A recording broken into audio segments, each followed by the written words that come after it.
ఇప్పుడు దాకా మనం మంత్రాలు చదివి వాటి అర్థాలు తెలుసుకున్నాం. కానీ ఇప్పుడు మంత్రాలు లేకుండా ఆ మంత్రపుష్పం యొక్క అర్థాన్ని మనం చెప్పుకుందాం.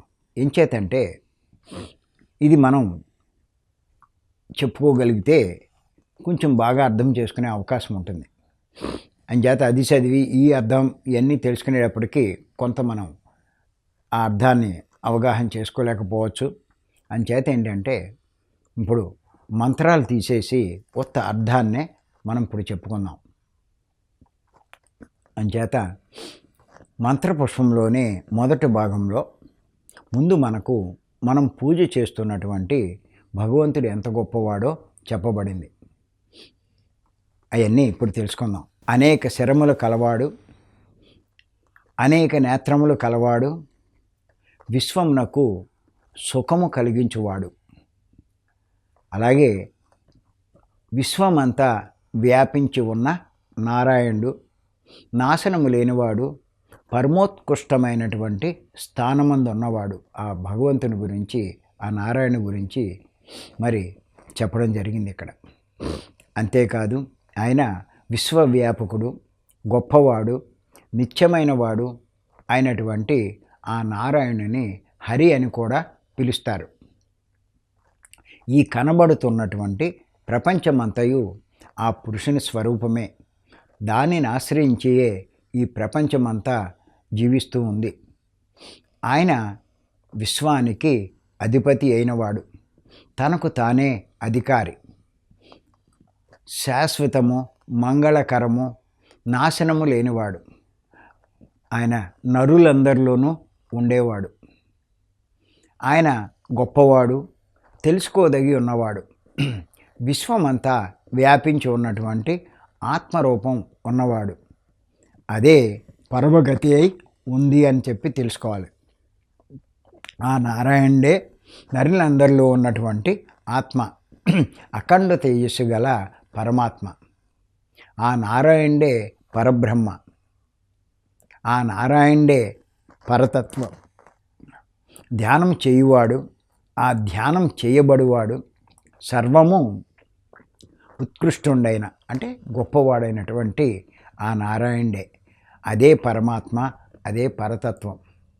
మనకు కనబడుతున్న, మనము వినుచున్న ప్రపంచం ఏది ఉందో అది అంతా వ్యాపించి ఉన్నవాడే. అంతేకాదు మనము చూడలేని, మనము వినలేని ప్రపంచమంతా ఆయన వ్యాపించి ఉన్నాడు. లోపల బయట సమస్తమందు వ్యాపించి ఉన్న నారాయణుడు అంటే ఆత్మ. ఆయన అంతము లేనివాడు, నాశనము లేనివాడు, సర్వము తెలిసినవాడు, సముద్రమంతా కలవాడు. అంటే ఇక్కడ సముద్రం అంటే ఆకాశమంతా అని అర్థం చేసుకోవాలి. ఆకాశం ఎక్కడ అంతమవుతుందో అక్కడే దీనికి అంతం. ఆకాశానికి ఆది అంతము లేదు కనుక భగవంతుడు కూడా ఆది అంతము లేనివాడని అంటారు. అంతేకాదు ఆయన ప్రపంచానికి సుఖాన్ని కలిగించేవాడు. అలా వేదాల్లోనే మంత్రాల ద్వారా మంత్రపుష్పంలో ఇప్పటి వరకు పరమాత్మ యొక్క విశిష్టతను గురించి చెప్పడం జరిగింది. ఇప్పుడు ఆయన మానవుల్లో ఏ రకంగా ఎక్కడ ఉంటాడో కూడా చెప్పడం జరిగింది. అంటే పరమాత్మలో భాగమైనటువంటి ఆ జీవాత్మ గురించి, మానవుల్లో జీవాత్మ ఉండే స్థానం గురించి ఈ క్రింద వర్ణించడం జరిగింది. ఇక్కడ మనం తెలుసుకోవాల్సింది ఏంటంటే, అందరికీ ఉన్నటువంటి సందేహం ఏంటంటే భగవంతుడు మానవుల్లో ఎక్కడ ఉంటాడు, భగవంతుడు ఉండే ప్రదేశం ఏంటి అన్నది చాలామందికి సందేహం. చాలామంది మానవుల్లో ఉంటారని చెప్తారు, కానీ ఎక్కడ ఉంటాడో అన్నది చాలామందికి తెలియందే. అందరూ ఏమంటారంటే హృదయంలో ఉంటాడంటాడు. అసలు ఆ హృదయం ఎక్కడుంది, ఏమిటి, ఇవన్నీ కూడా పూర్తిగా మనకు అర్థం కావు, తెలియని విషయాలు. కానీ ఇవన్నీ కూడా ఈ మంత్రపుష్పం ద్వారా మనకి తెలియజేయడం జరిగింది. మంత్రపుష్పం కూడా వేదాల్లో ఉన్నటువంటి మంత్రాలే. అంటే వేదంలోనే ఆ భగవంతుడు మనలోనే ఉన్నాడు, ప్రతి ఒక్కరిలోనూ ఉన్నాడు అని తెలియజేయడం జరిగింది.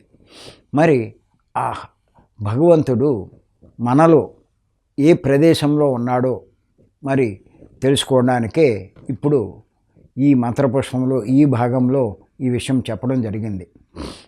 ఆయన హృదయ కమలంలో ఉన్నాడు అని అంటారు. ఆ హృదయ కమలం ఎక్కడ ఉందో చూద్దాం. ఆ హృదయ కమలం అంటే పద్మకోశం తామర మొగ్గ ఆకారంలో అధోముఖంగా వేలాడుతూ ఉంటుంది. అది బొడ్డుకు 9 అంగుళాల పైన ఉంది. ఇంకా చెప్పాలంటే కంఠానికి బెత్తుడి కింద గుండెకు 1 అంగుళం కుడివైపు ఉంటుంది.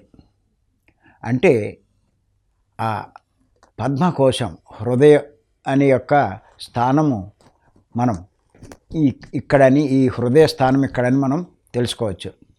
అక్కడ సమస్త ప్రపంచానికి ఆధారమైనటువంటి పరమాత్మ అగ్నిజ్వాలలా ప్రకాశిస్తూ ఉంటాడు అని చెప్పడం జరిగింది. అక్కడ నుండి అనేక రక్తనాడులు శరీరం అంతా వ్యాపించి ఉంటాయి. ఆ మొగ్గ అంటే పద్మకోశం చివర చిన్న రంధ్రం అంటే ఖాళీ ప్రదేశం ఉంది. దాని లోపల గొప్ప అగ్ని ఉంది. దానిలో మంటలు శరీరంలో అన్ని వైపులకు వ్యాపించి ఉంటాయి. ఆ అగ్నినే వైశ్వానరాగ్ని అంటారు.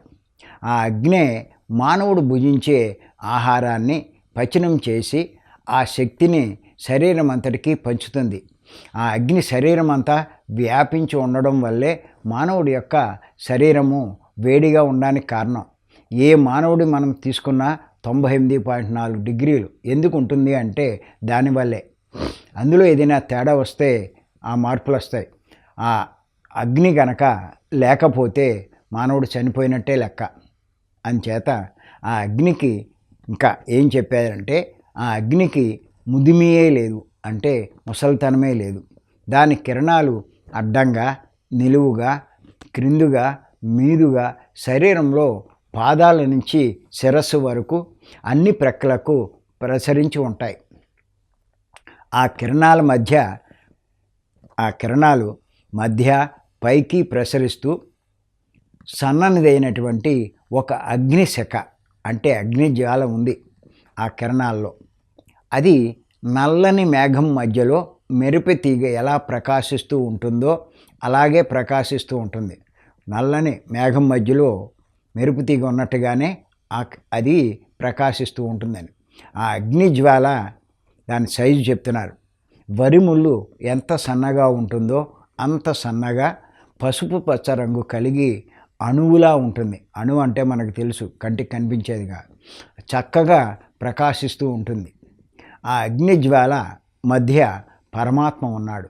అక్కడే పరమాత్మ ఉన్నాడు అన్నది మరి ఎంత వివరంగా ఈ మంత్రపుష్పంలో పరమాత్మ యొక్క స్థానం మానవుల్లో ఎక్కడుందో మరి చెప్పబడి జరిగింది. అంటే మంత్రపుష్పంలో ఇప్పటి వరకు చెప్పిందంతా పరమాత్మ మానవ శరీరంలో ఎక్కడ ఉన్నాడు అన్న విషయం చాలా స్పష్టంగా చెప్పడం జరిగింది.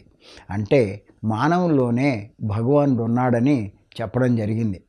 అంతేకాదు ఆ పరమాత్మ సమస్తము అని, అంతటి గొప్పవాడైన పరమాత్మ విషయంలో మనం ఏం చేయాలో కూడా మిగిలిన ఈ మంత్రాల ద్వారా తెలియజేయడం జరిగింది.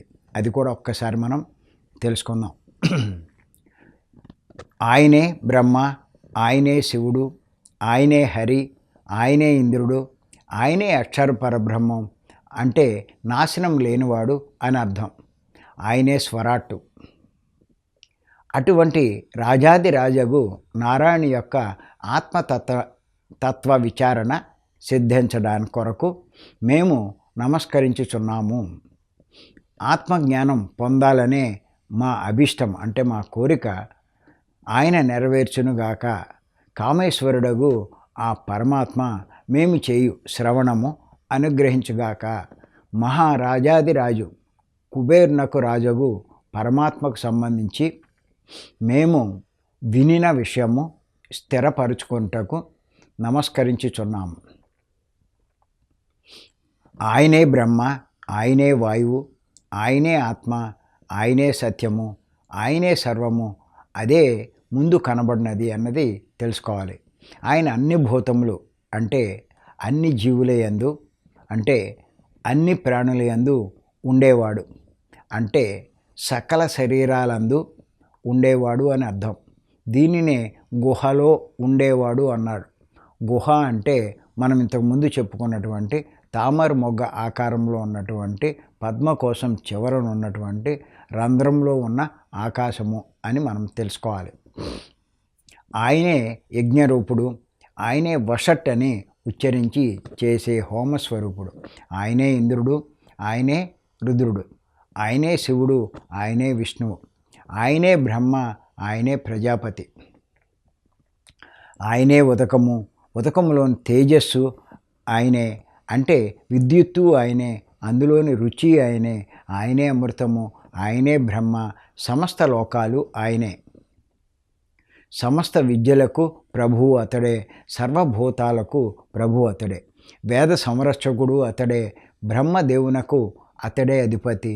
అట్టి పరబ్రహ్మ నాకు మంగళకరుడుగాక, నేను సదాశివుడనే. ఆకాశంలో వ్యాపించున్న జ్యోతిని దర్శించినట్లు పండితులు అంటే జ్ఞానంలో పండిన వారు ఎప్పుడూ ఆ పరమ పదాన్ని చూస్తూ ఉంటారు.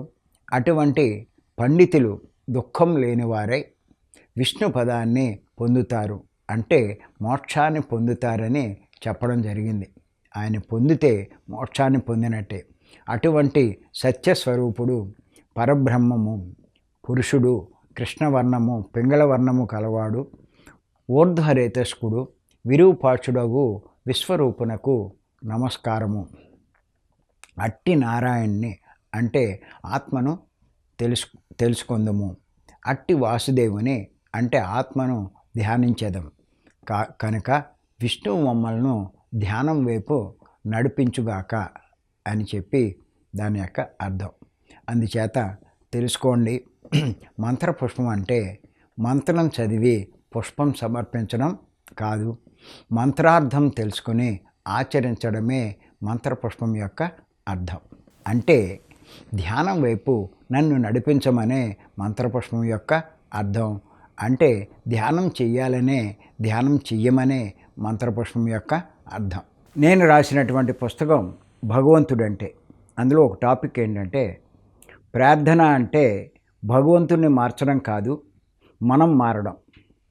దీని గురించి కొంచెం మనం తెలుసుకుందాం.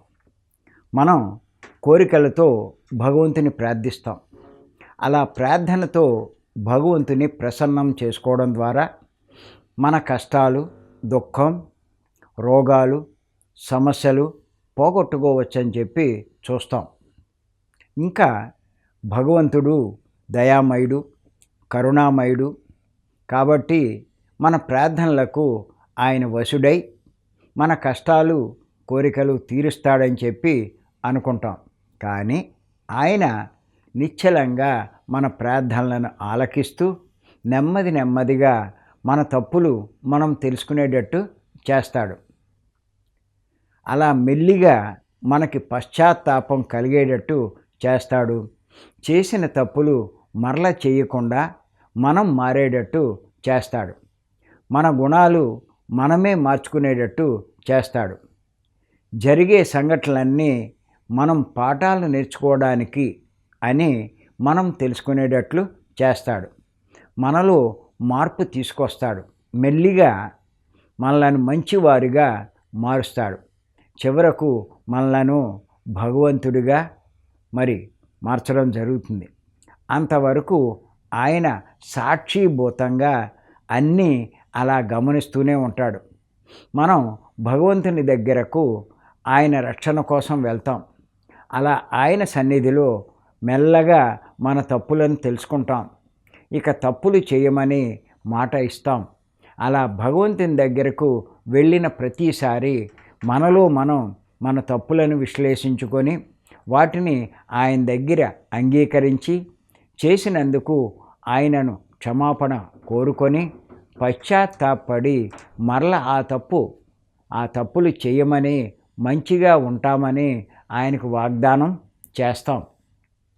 ఆ రకంగా మనం భగవంతుడి సాయం కోరుతూ ఆయన కృప పొందాలని ఆయన దగ్గరికి వెళ్ళి ఆయనను ప్రార్థిస్తూ మెల్లిగా మన తప్పులు తెలుసుకుంటాం, సరి చేసుకుంటాం. అలా మనకి మనం మారి మెల్లిగా మన జీవితాన్ని మనమే సరి చేసుకుని దుఃఖం నుండి నివారణ పొందుతాం. మన స్థితిని బట్టి ఈ సత్యాన్ని అర్థం చేసుకోవడానికి కొన్ని సంవత్సరాలు పట్టవచ్చు, లేకపోతే కొన్ని జన్మలు పట్టవచ్చు. కానీ జరుగుతున్నది మాత్రం ఇదే. పూజ ద్వారా, ప్రార్థన ద్వారా, నమాజు ద్వారా మనం భగవంతుని మార్చడం లేదు, మనకు మనమే మారుతున్నాం.